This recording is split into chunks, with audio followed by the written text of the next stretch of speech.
How much pressure is on AD to make this Mavs squad a contender in a tough Western Conference? I think, to be honest, as we can see, I don't want to be rude, but I don't think the Mavs fans really are paying attention to Anthony Davis. If he brings them something, he brings them something in that game. They have hope. They got a replacement that basically took the pressure off, and that is Cooper Flagg. The Cooper Flagg is the face of that franchise now, so it's not about AD and Luka. Like, during the game, it wasn't nothing about AD and Luka. It's the Cooper Flagg was saved. Taking that attention. Is taking that attention. How he plays, they're going to be cheering for him. It's Cooper Flagg mania right now. They're putting him at the point. He's gonna play very well, right, at that position, because obviously taller, more athletic, right. He can pass the ball, but he gets to basically do whatever he wants to do. So, Anthony Davis can thank him. So Anthony Davis can go out here and average 28, 12, and don't even have to really worry about people criticizing him. So you feel like Flagg is taking some of that pressure off of Yeah, AD? they got somebody to pay attention to. Yes, all of it.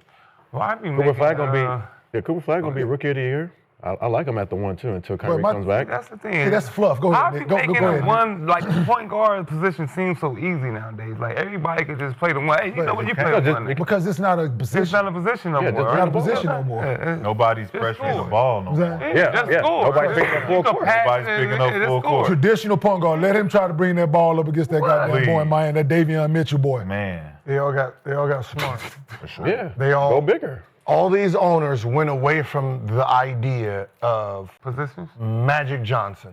Magic Johnson made everybody believe the point guard was this playmaker when he is this unicorn of a 6'9" guy. You gave him the ball. He has vision, right? If you start looking up history, that didn't exist. The point guard being your best player, winning championships as a facilitator didn't work, right? Isaiah Thomas was a scorer, guard, play, right? Him and Steph Curry, the only two guards in the last 40, 50 years being that small, winning championships.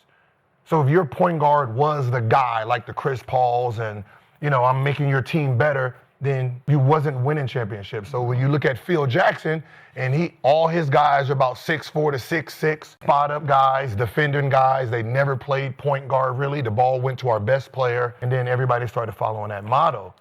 But that's not a scoring guard, though. So now you got LeBron James come in, and you're like, all right, he plays the point. We can just get two guys to guard the guards, but we're going to put the ball in his hands. He can see over the defense, you know what I mean? Post up. Then you got, Jokic, get him the ball. He's our point guard, right? You got Luka. So you started realizing that it's a difference Jason Tatum. Bringing the ball what I'm saying up is being the point guard. Jason Tatum.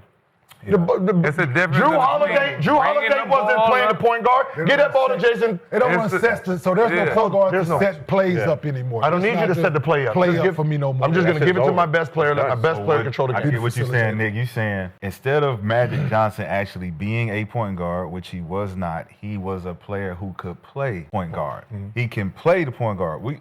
Cooper not no point guard. Okay, but he can play. He can play. Run the play, bring it up, start the play. Joker, he can dribble it up. He can start with you starting the offense. Now, what do you do to the traditional point guard? You erase him from the equation. His job was to bring the ball up, call the play, while everybody else gets in position and executes that. Right. Now we don't have that where it's like, now you just a small guy. Ain't no Derek. You just a small guy. That's what happened. Derek Fisher, you don't come up here and run no play. Sit your ass in that corner. You guard the other small guy. Steve Kerr. Sit your ass in that corner. You're not having, Brian Shaw, 2 assists. Yep. Kenny Smith, 2 assists. Like, these guys wasn't sitting here getting 10, 15 assists because that means my best players is not getting the ball, right? The Steve Nash types wasn't actually winning championships, right? So, like, when you're looking at Cooper Flagg, do you want Cooper Flagg throwing you the lob and doing you backdoor at 6'10"? Or do you want a small guy trying to make that pass? They realize, get that ball. Saying about Houston. Sit that ball like that. Same thing with Houston. Sit there and get that ball up. We sit here and throw that over there. It's an advantage. Changes the game, though. Putting the ball in Giannis' hand. Putting the ball in Giannis' hand, Chris Webber's hand.